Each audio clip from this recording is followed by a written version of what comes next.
រឿងរ៉ាវដ៏រន្ធត់និងគួរឲ្យព្រឺក្បាលមួយនេះគឺជាបទពិសោធន៍ផ្ទាល់របស់ព្រះតេជគុណមួយអង្គព្រះនាមព្រះគ្រូវិសាល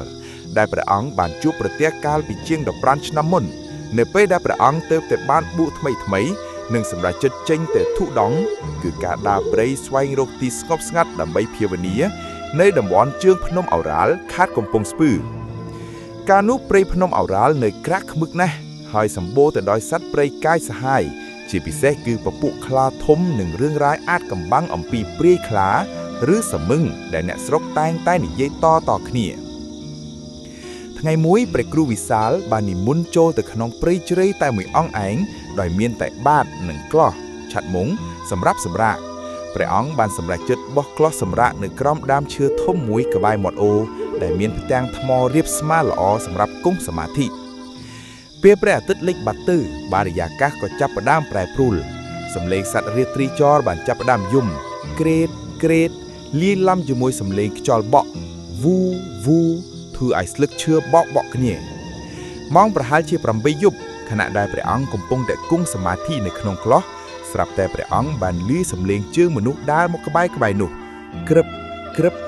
ព្រះអង្គបើកព្រះនេត្រតិចមើលតាមប្រឡោះមុងស្រាប់តែឃើញបុរសចំណាស់ម្នាក់ស្លៀកពាក់ខោអាវពណ៌សចាស់កាន់ដំបងមួយដើរចូលមក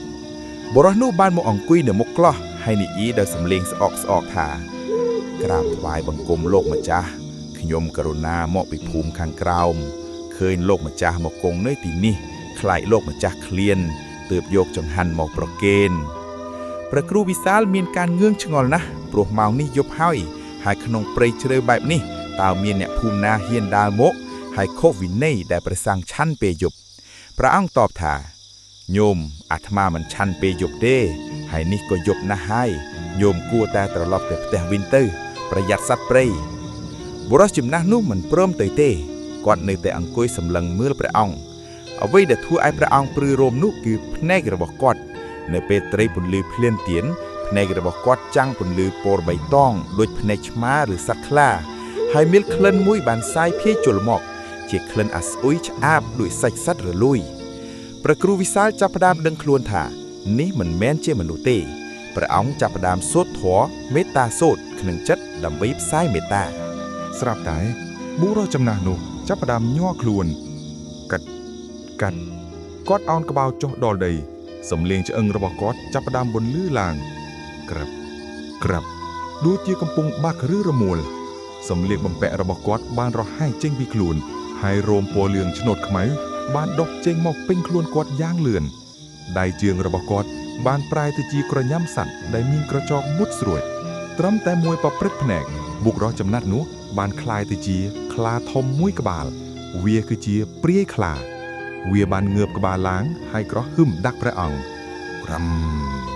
សំឡេងរបស់វារំពងពេញព្រៃធ្វើឲ្យសត្វផ្សេងស្ងាត់មាត់ឈឹងវាដើរក្រវែលជុំវិញក្លោះរបស់ព្រះអង្គដោយទឹកមុខស្រេកឃ្លានវាព្យាយាមយកក្រញាំរបស់វាមកកេះមុងក្លោះប៉ុន្តែហាក់ដូចជាមានរបាំងមើលមិនឃើញមួយមកឃាខាំងវាទុកព្រះគ្រូវិសាលបានកំណត់ចិត្តឲ្យនឹងនរមិនភ័យខ្លាចហើយបន្តសូត្រធម៌បល័យការពារខ្លួនព្រាយខ្លានោះខឹងខ្លាំងណាស់វាលោតផ្លោះទៅលើដើមឈើរួចក៏លោតចុះមកសង្កត់លើដំបូលក្លោះដឹបប៉ុន្តែដំបូលក្លោះមិនបាក់ទេវាព្យាយាមស្រែកជាសំឡេងមនុស្សថាលោកសង្ឃបើកមុងឲ្យខ្ញុំបន្តិចមកខ្ញុំឃ្លានណាស់ខ្ញុំសុំតែបន្តិចទេសំឡេងនោះស្ដាប់ទៅគួរឲ្យអាណិតលាយឡំជាមួយភាពគួរឲ្យខ្លាចព្រះគ្រូវិសាលបានមានសង្កត់ដីកាទៅកាន់វាថាញោមធ្លាប់ជាមនុស្សហេតុអ្វីមិនទៅចាប់ជាតិហេតុអ្វីនៅបង្កើតកម្មពៀបៀតបៀនអ្នកបួសទៀតអាត្មាមកនេះគឺដើម្បីប្រតិបត្តិធម៌មិនមែនមកធ្វើជាចំណីរបស់ញោមទេព្រាយខ្លានោះហាក់ដូចជាត្រូវមុនសណ្ដំវាឈប់នៅស្ងៀមមួយសន្ទុះរួចក៏ស្រែកយំអូជាសំឡេងខ្លាដែលឈឺចាប់រាងកាយរបស់វាក៏ចាប់ផ្ដើមប្រែប្រួលវិញត្រឡប់ទៅជាមនុស្សចាស់វិញប៉ុន្តែស្ថិតក្នុងសភាពអាក្រាតកាយនិងមានរបួសពេញខ្លួនគាត់បានលុតជង្គង់ចុះហើយសំពះព្រះអង្គរួចក៏រត់បាត់ចូលទៅក្នុងព្រៃងងឹតលុះព្រឹកឡើងព្រះគ្រូវិសាលបាននិមន្តចុះទៅបិណ្ឌបាតនៅភូមិជើងភ្នំអ្នកភូមិបានប្រាប់ថានៅតំបន់នោះធ្លាប់មានតាព្រំម្នាក់ជាអ្នករៀនមន្តអាគមខ្លាំងពូកែប៉ុន្តែថ្ងៃមួយគាត់បានធ្វើខុសត្រណមគ្រូហ ហើយក៏คล้ายទៅជាសម៉ាំងឬព្រាយខ្លាដែលតែងតែចេញមកលបួងអ្នកដំណើរនិងព្រះសង្ឃដើម្បីស៊ីសាច់ចាប់តាំងពីពេលនោះមកព្រះគ្រូវិសាលតែងតែឧទ្ទិសកុសលដល់វិញ្ញាណនោះហើយរឿងនេះបានคล้ายជាមេរៀនមួយសម្រាប់ព្រះសង្ឃចំនួនក្រោយថាការធូរដង់ក្នុងព្រៃមិនមែនជាការដើរលេងទេតែជាការយកជីវិតទៅបដូរនឹងធัวហើយត្រូវមានចិត្តរឹងមាំទើបអាចយកឈ្នះទៅលើសត្រូវដែលមើលមិនឃើញបាន